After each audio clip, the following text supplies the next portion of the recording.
Hello everybody, welcome to the county seat today. I'm your host Chad Booth. Today we will spend our entire half hour talking about air quality along the Wasatch Front. It has continued to be a matter of headlines and top of mind on most of the residents who get caught in these rather sticky inversions during the winter. Joining us for the conversation today is Jonathan Johnson, who is the Executive Vice Chair of Overstock.com and is also heading up the task force of the Chamber of Commerce on air quality. Jonathan, thank you for joining us. Thanks for having me. Also with us today is Commissioner Bret Millburn, Commissioner of Davis County, who also happens to be the chair of the Wasatch Front Regional Council and on the UTA Advisory Board. And we have Bryce from the state of Utah. You are the Director of the Division of Air Quality. Bryce, thanks for joining us. It's good to be here.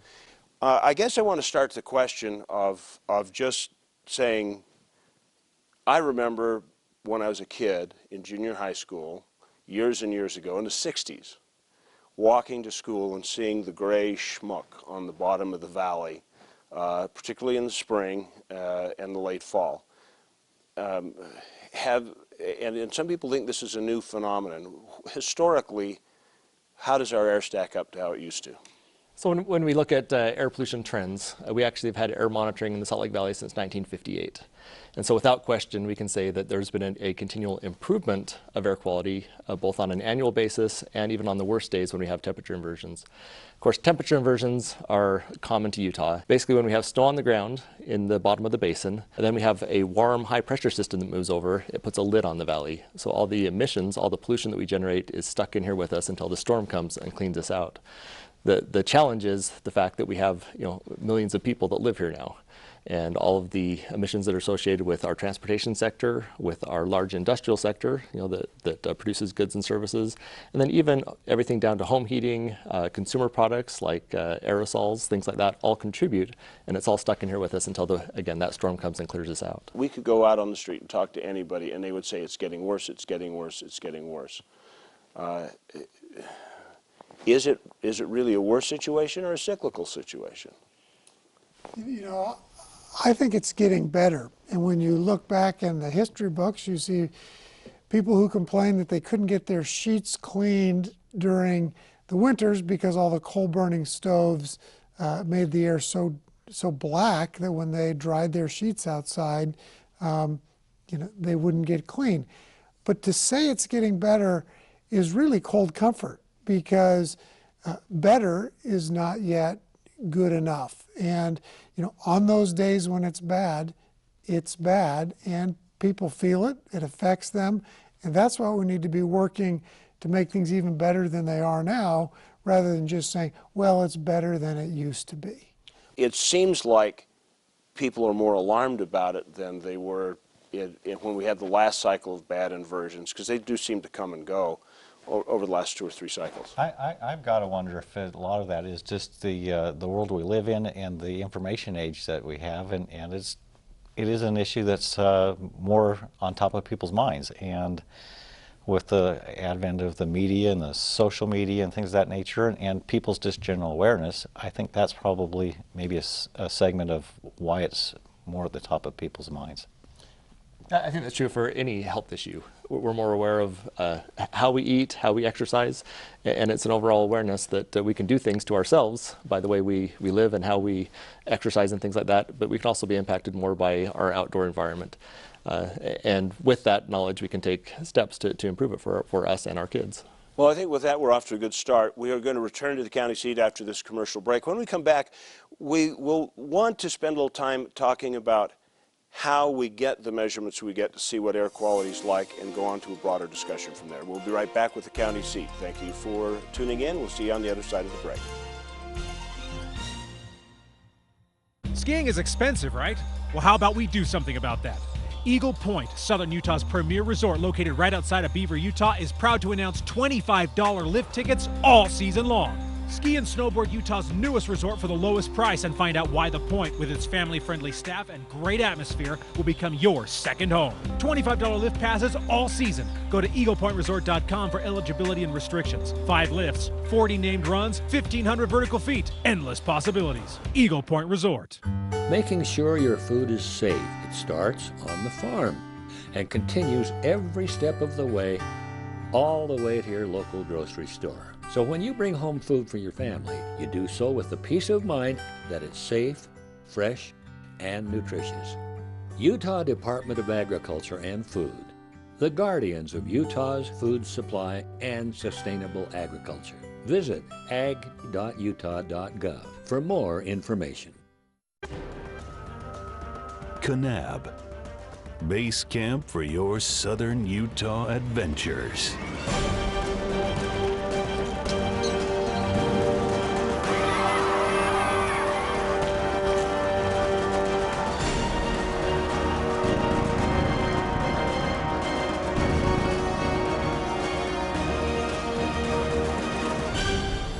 You belong in Kanab. How would you spend an extra day in Utah Valley?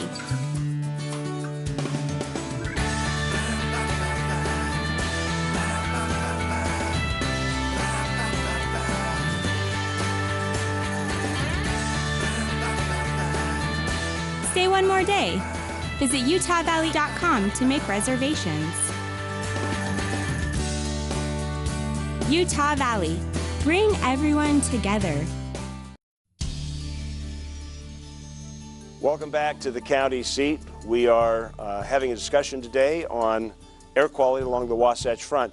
So far, we've kind of gotten a historical perspective a little bit about whether this is brand new or not. I'd like to turn my attention to how we're keeping track of things. Bryce, I noticed a week or so ago in the Salt Lake papers, there was an article about new monitoring stations being put in at schools at different elevations. What's up with that? So as we learn more about air pollution, of course, we need to always get more information. This latest phase is looking at a study looking at schools in particular, and then how air pollution concentrations are affected by elevation. We know that the inversion has a top. Whenever anyone drives down Parley's Canyon, you can see when you're coming back into the valley, and unfortunately after a day of skiing, that's not always the best feeling to come back into the smog. But we know that it's worse at the valley floor, and most of our monitoring stations are concentrated on those areas of highest concentrations. But by spreading out with more information in the Western Valley and up on the benches, we can start to see how that is impacting that local area, so we know that we can encourage people to exercise, for instance, on the benches if we know that the concentrations are lower there. Our monitoring network is concentrated in our population centers. So we have real-time monitoring that's available, and we put that information out both on our webpage and then through apps that are available for both the iPhone and Android operating systems. So people can look real-time, find the closest monitor to them, and see what the actual concentrations are in their neighborhood. Who needs to be involved to address the situation? Bret, you brought up a very interesting point on the way in, that people look at the problem and it's their neighbor's problem. Yeah, I mean, that's kind of what I sense sometimes. It's an issue that's on all our minds. But, and we all know what potential ways that we can help with the solution. But maybe sometimes it's inconvenient to us as an individual, and, let my neighbor ride the bus, or somebody else do this or that or the other. It's something that we all need to participate in. I think it's easy to look at visible sources and say, those are the big polluters, it's not me. And when we look at what the sources of pollution are along the Wasatch Front, only about 11% are businesses. So as people drive in from Tooele County to Salt Lake, or from Davis County to Salt Lake, they go past big smokestacks and they see them and they say, those are the polluters. Businesses only account for about 11%. Homes, about 34%. And tailpipes, cars, are about 54%. Now, that 54% is spread out among all the commuters, and so the difference each commuter makes is small, but collectively, that's the biggest group. And so, who needs to be involved? Frankly, everyone. And, if you can trip chain and cut out 2 or 3 back and forth trips by doing that, if on really bad days you can telecommute or take UTA on those days, that makes a difference. But I think it's incumbent upon individuals to not point to the smokestacks and say that's the problem, because everyone's actually contributing to the problem. Is it, you know, I look at some businesses and they'd go, well, same thing. Somebody else needs to deal with the problem. Is telecommuting a viable option with overstock?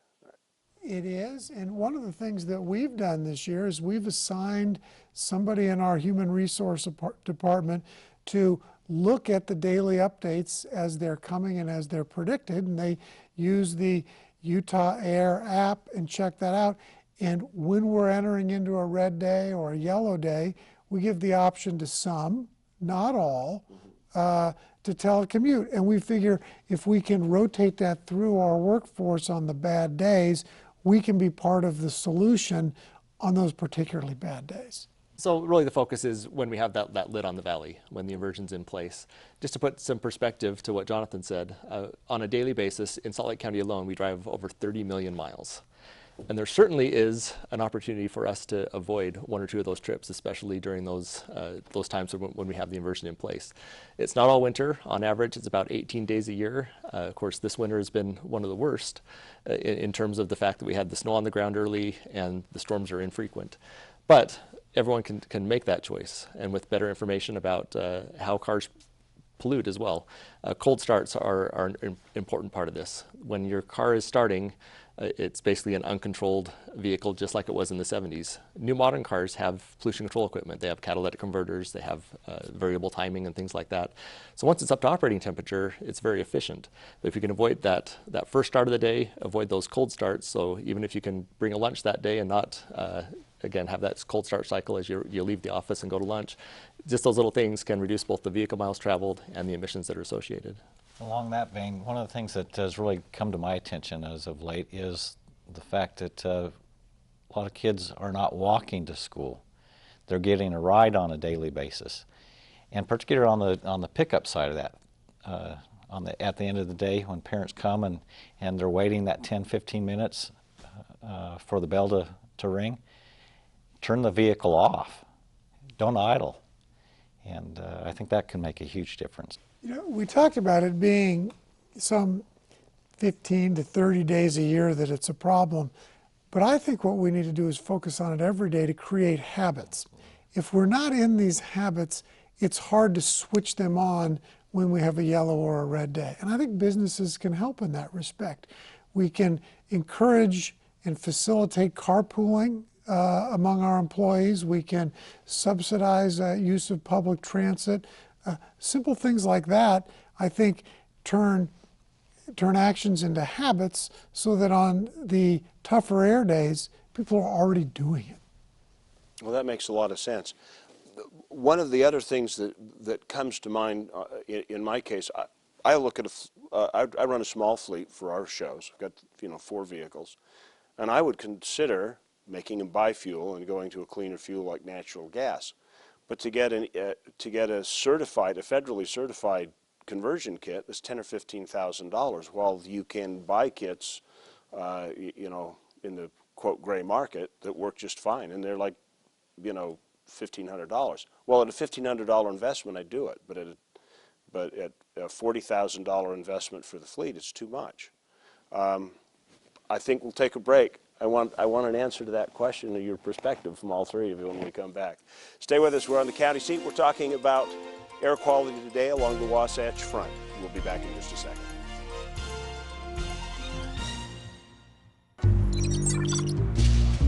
I didn't order this. Compliments of the lady in gold. Hello, trouble. Anything worth doing in this quiet little town? You look like the kind of man that could show a girl a good time. You strike me as the kind of girl that likes a manicure and a massage. How's that for a manicure? I hate golf. I was hoping for something a little more vigorous. Vigorous, I can do. And I thought you'd be riding side saddle. What?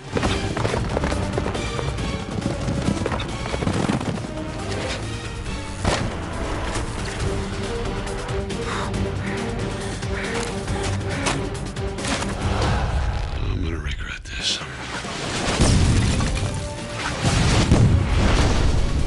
How about that manicure? Almost 45% of the oil produced in Utah, 7.8 million barrels, comes from Duchesne County.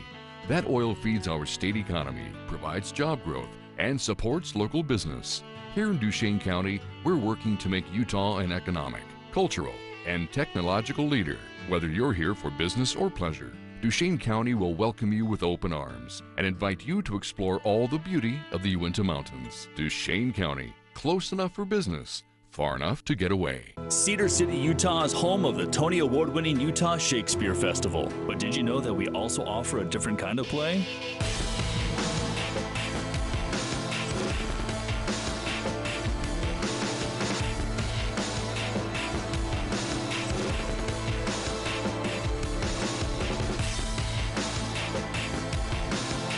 Escape the gray. Head south for clear skies. Cedar City, Bryan Head. It's where play is the thing. Welcome back to the county seat. We're talking today about air quality along the Wasatch Front. So far, it's been a pretty good conversation. I posed a question just as we went into the break about the cost of maybe doing fuel conversions and some of the things that we could voluntarily do, but federal regulations make them too expensive. And I wanted to toss that out to the group and get your different perspectives on it. Jonathan, we'll let you lead the way. You know, I could jump in. What businesses, big businesses do, they can make big changes, and they've put scrubbers in their smokestacks, and those changes have largely been made. But what individuals can do is hard and expensive because of EPA government regulation. There are commercial alternatives, like you've mentioned, that make conversion to cleaner fuels easy, but the EPA hasn't approved them yet. That's something that needs to happen quickly, and whether it's the legislature or the business community lobbying the EPA to make those changes, it's something that needs to happen. Do we have enough leverage to make that happen? I think we do, and there are some pushes in that direction as well. Last legislative session, actually, a Canadian certification is now can be used to get the tax credit that we have for a clean fuel vehicle conversion. And so it is moving that direction at the state level as well to make sure that those options are available. I think the other big key is infrastructure. I actually drive a converted natural gas vehicle. What made me change was the fact that Questar put in a fueling station between my house and the freeway. It's actually now more convenient for me to use natural gas than it would be to drive across the freeway to the nearest gas station. And so infrastructure is important as well, and so we need to find ways to make sure that that's available. Right now it's very convenient. Of course, gas stations are everywhere. These natural gas refueling stations are few and far between right now, but we're moving in that direction. Well, the governor's very committed to this, if I'm not mistaken. He really wants to push this. Oh, it just makes so much sense for Utah. The fact that it's produced locally, the fact that we mentioned refineries, those are located in the valley with us. Natural gas, however, comes out of the ground almost in the same form that it goes into the gas tank on the car. And so there's not refining that has to happen here in the valley. It's transported by pipeline. So there's much less overall impact with the natural gas. And again, it's something that's clean burning. It's produced in Utah. It just makes a lot of sense. All right. Well, on infrastructure, it seems natural to throw this to you now, Bret, because you are on the UTA board. Yeah. So your turn. Well, as far as infrastructure goes, and as been pointed out, agencies and businesses, everybody can play a role, and they're moving in the direction of making improvements. Take UTA, for example. There's been a push to convert the bus fleet into compressed natural gas. So we're moving in that direction. Exploring other technologies. There's a wireless electronic transfer technology that's being demonstrated. You look at just even the other infrastructure as far as expanding the options in the transit industry. We have commuter rail, we have light rail, we have the bus system, and then it's incorporating it all together. So it's a broad spectrum of things, and utilizing new technologies as they come along. You know, on that very issue, there are some pragmatic things that become a problem. I sometimes am reluctant to take mass transit downtown. I would from my home, but if the play's late and I don't get out till after 11, I'm worried about whether I can actually get back home. And so, you know, and I don't know which one you come first, because you got to have utilization to make it work. And how do you address some of those problems? Well, the kind of underlying thing is it takes money to operate these things, and whether it's including new technologies or expanding service and things of that nature, and people have got to be willing to put their money where their mouth is to a large degree. Yeah, and I think infrastructure follows use. Bryce talked about we don't have enough natural gas fueling stations. I think that's because it's so expensive to convert engines to that. If that gets cheaper, consumers will do it, and the market will follow by putting fueling stations up. When people make a habit of using public transportation, it will make sense for UTA to expand their schedules. Market follows action. I really think this starts at the individual level, around the kitchen table, in family rooms, with families discussing what can we do, how can we change our habits to make the air cleaner. And when lots of people do that, business follows, because business is in the business of making money and going where the demand is. Very good. That's a good point to pause on. We will come back and we'll talk about the individual mandate in our Clean Air Quest when we come back on the county seat. Thanks for sticking with us. It's been a good conversation so far. We'll see you in just a minute.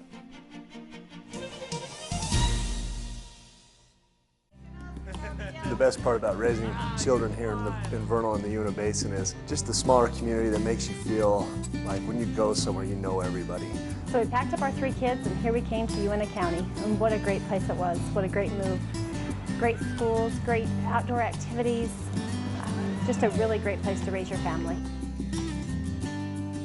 My father, he was an engineer for Chevron, retired 39 some odd years.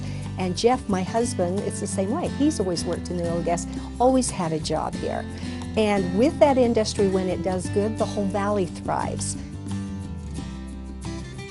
The Uinta Basin's been fantastic in supporting what we've tried to do both as a business and also in the development of mountain bike trails and the sport of mountain biking. I'm able to run up to a beautiful place like this and spend some good quality time. It's one of the big reasons why I live where I live. And that makes it just a wonderful place to have little ones like this. Along Interstate 70 and Highway 89 is an area that is rich with high mountain peaks, vast forests, lakes, streams, historical sites, and a climate that is perfect for outdoor adventures, no matter what the season. Whether you visit Sevier County to catch one of the many celebrations, experience a country-style county fair, or be part of various concerts, sports, or equestrian events, you will be greeted by local residents with a smile and a welcoming hand. In the center of it all, Sevier County. Have you ever wanted to recreate the world around you? Add some excitement, culture, adventure? Well, there's no need to remake the world when that perfect combination already exists. Just remember 4 words. Welcome to Weber County.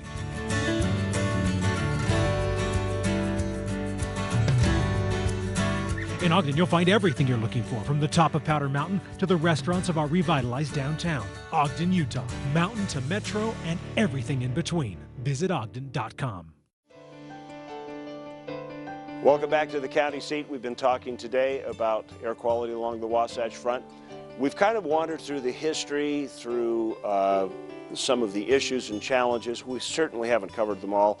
We ended up talking about perhaps the most important part of this whole process of improving air quality is you and me and all of us individually in making a commitment to change our habits and way of lives and doing things that will collectively make a big difference. So how does that philosophy start? You know, how do you change that thinking in core? You know, I think it starts right at the family level and thinking of things that are easy. Are we going to take 2 and 3 cars to church on Sunday, or are we going to walk? Are we going to, when we're running our errands, plan them out ahead of time and take an efficient route? Or are we going to go back and forth and back and forth and back and forth? And I think businesses can help in that regard by encouraging employees to carpool together, setting up ride boards so that those that live close to each other can learn. I think there are a lot of ways that individuals can make a difference. What are some of the other things from the state level? Well, at the state level, of course, putting the information out there so that people can understand that connection between what we do on a daily basis and, again, the emissions that are associated with that. We have some tools. We have the Governor's UCare initiative, so that's ucare.org, where people can go in there and see both business impacts, local community impacts, as well as individual recommendations on what they can do to improve. One key issue that we haven't discussed is that wood burning is, it was great for what it was intended for. It's great up in the mountains, but in these constrained valleys, it's probably not the best way to heat our homes or provide that ambiance in the evening. Wood burning is so much more polluting than other forms of heating our homes. So again, in our area, it just doesn't make sense for people to continue to do this. And so that's one thing to watch out for is it is still a large component of the pollution that we see on a daily basis. Some other thoughts, Bret? Along the lines of even wood burning and things that we do around our home on a daily basis. Here in the wintertime, we need to clear our driveways and sidewalks. What kind of equipment are we using? Are we using an older two-stroke engine snowblower, or are we utilizing a more efficient four-stroke engine? Or better yet, let's go use some regular muscle and get a little exercise out and don't put any pollutant in the air. Same with our lawnmowers in the summertime, or even just our daily trips, the quick trip to the library or whatever. Are we walking or riding our bike instead of taking the car? I think it's important to try and create habits so that we're not trying to change our behavior, 10 days in the winter and 10 days in the summer. We're doing this all the time. Does the task force for the Chamber of Commerce make regular reports? Is there a communication stream so people can follow what you're doing in your work? Yeah, there is. We've got, it's on the Chamber website. We encourage businesses to sign up to become clean air champions, and we give them an a la carte menu of things that they can do in their business, and each business is unique. We give them a certificate if they do that. We found at Overstock that our employees are excited to participate in this. They want to be part of the solution. And so I think when the executives at companies are saying, hey, let's do this as a workforce, they'll be very pleasantly surprised at how eager people are to participate in a solution. Any thoughts, Bret? Once again, I think I really appreciate the comments being made here and the focus that we're all in it together. And it really starts with an individual and the aspect of a habit. If we just buckle down and commit ourselves to being part of the solution, I think collectively we'll all make a tremendous impact. Bryce? Just a general awareness, that we can find out what the concentrations are in our area. We can understand what activities that we do on a daily basis that contribute to that, and so that's the focus as well. Run your website one more time. We're at airquality.utah.gov. Okay, well, thank you for joining us on the County Seat. A good topic today, a conversation about air quality on the Wasatch Front. As we always say, this is the level of government where you want to be involved at the county level. These are the issues that we can collectively make a difference on. Tell your friends about this program. Get involved, get engaged. We'd love to hear your comments. Go to our website, make a comment on Facebook. We'll see you next week on the County Seat.